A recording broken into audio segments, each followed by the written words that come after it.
আসসালামু আলাইকুম, আমি জুনায়েদ ইসলাম শিপন। এই ভিডিওতে আলোচনা করব PSP framework Laravel 11 latest version আমরা কিভাবে ইনস্টল করব লোকাল সার্ভারে, জ্যাম্প ব্যবহার করে কিভাবে ইনস্টল করতে হয়। তো লারাভেল 11 ইনস্টল করার জন্য আমি আপনাদের প্রথম থেকে দেখাচ্ছি। জ্যাম্প ইনস্টল করছি, তো আমরা এখান থেকে জ্যাম্প ফর উইন্ডোজ এখানে ক্লিক করব, অথবা এখানে ক্লিক করলে হবে। তবে আমাদের লক্ষণীয় বিষয় হচ্ছে পিএসপি 8.2 অর্থাৎ লেটেস্ট ভার্সন, এটা আমরা ডাউনলোড করব। আমি অলরেডি ডাউনলোড করে নিয়েছি, তো নতুন করে ডাউনলোড করছি না। তো এটা ডাউনলোড করার পর আমরা ইনস্টল করব। তো ডাউনলোড করার পর আমরা ইনস্টলে যাচ্ছি।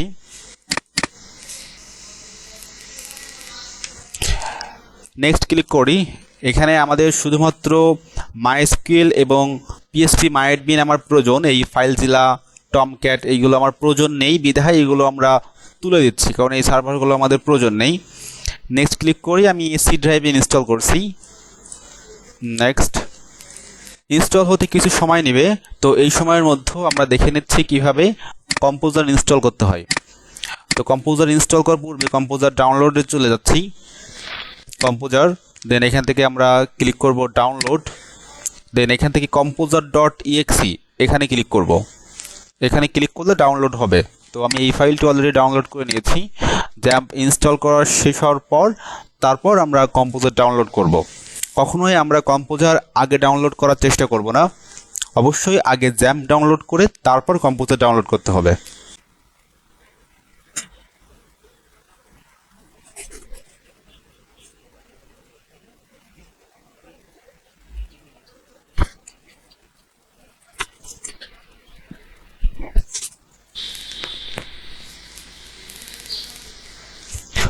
ওকে, আমাদের জ্যাম্প ডাউনলোড করা শেষ হয়েছে। তো আমরা এখন কম্পোজার ইনস্টল করব। আমরা ইনস্টল ফর অল ইউজারে ক্লিক করব।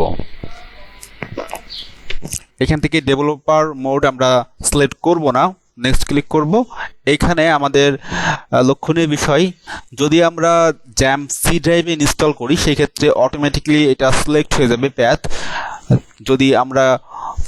যদি কেউ সি ড্রাইভ ব্যতীত অন্য ড্রাইভে জ্যাম্প ইনস্টল করে সেক্ষেত্রে তাকে ব্রাউজে ক্লিক করতে হবে। দেন সে যে ড্রাইভে জ্যাম্প ইনস্টল করেছে সেই ড্রাইভ থেকে জ্যাম্প ফোল্ডারে ক্লিক করতে হবে। দেন ক্লিক করতে হবে পিএইচপি, এখান থেকে php.exe ফাইলটাকে সিলেক্ট করে যেতে হবে। দেন নেক্সট ক্লিক করতে হবে। নেক্সট।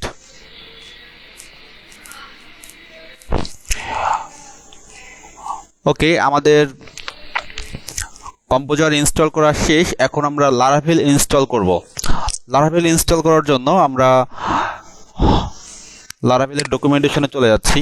ডকুমেন্টেশনে এসে দেখি যে লারাভেল ইনস্টল করার জন্য যে কমান্ড রয়েছে এই কমান্ডটা আমরা কপি এবং আমরা লারাভেল ইনস্টল করব যে জায়গায়, সেই জায়গায় একটা নিউ ফোল্ডার নিয়ে ইনস্টল করব।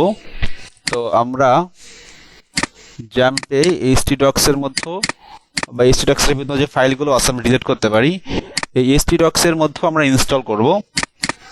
অন্য জায়গায় ইনস্টল করলে হবে, তো আমরা এখান থেকে প্রথমে ইনস্টল করি।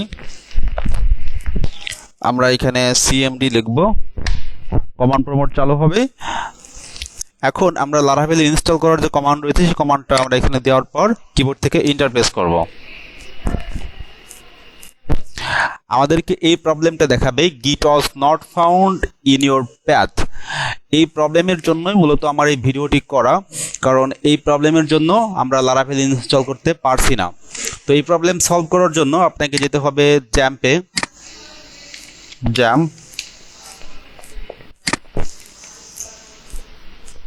দেন এখান থেকে অ্যাপাসি এবং মাইএসকিউএল স্টার্ট ক্লিক করতে হবে। দেন এই অ্যাপাসির পাশে দেখবেন কনফিগ নামে একটি অপশন রয়েছে, এই কনফিগ নামের অপশনে ক্লিক করতে হবে। দেন এখান থেকে যেতে হবে php.ini, এই ফাইলে আসতে হবে। দেখবেন যে নোটপ্যাডে এই ফাইলটি ওপেন হবে। খুবই সতর্কতার সাথে এই কাজটি করবেন, একটু ভুল হলে কিন্তু জ্যাম্প পুনরায় ইনস্টল করতে হবে। তো এখান থেকে কন্ট্রোল F দিব, আমরা কন্ট্রোল F দিয়ে এখান থেকে আমরা জিপ লিখব, জিপ লিখে ফাইন্ড নেক্সটে ক্লিক করব। দেখতে পাবেন যে আপনার এখানে এক্সটেনশন ইকুয়াল জিপ একটি লাইন চলে আসছে এবং এই লাইনটি কমেন্ট করা রয়েছে। এই কমেন্টটি আমরা তুলে দেবো, অর্থাৎ সেমিকোলনটি তুলে দেবো। তুলে দিয়ে এখান থেকে সেভ ক্লিক করব। আমরা বের হয়ে যাই। এখন আমরা পুনরায় এই কমান্ডটি আবার দিয়ে লারাভেল ইনস্টল করার চেষ্টা করব। তো কমান্ডটি আমি এখানে দিই, দেন এন্টার প্রেস করি। দেখেন এখন কিন্তু লারাভেল 11 ডাউনলোড হচ্ছে।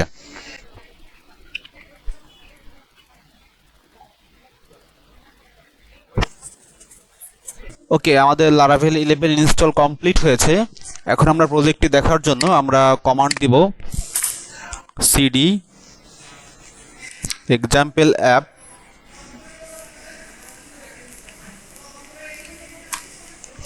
দেন পিএসপি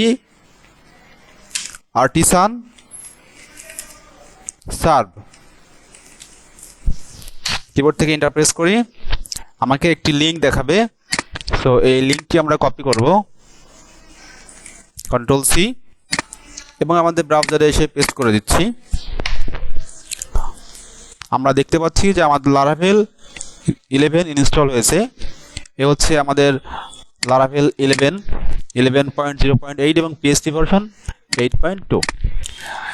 দেন আমরা যদি সোর্স কোড চেক করি, আমরা আমাদের ওয়েবসাইটে সোর্স করে আসি, ডাটাবেস ফোল্ডারে যাই।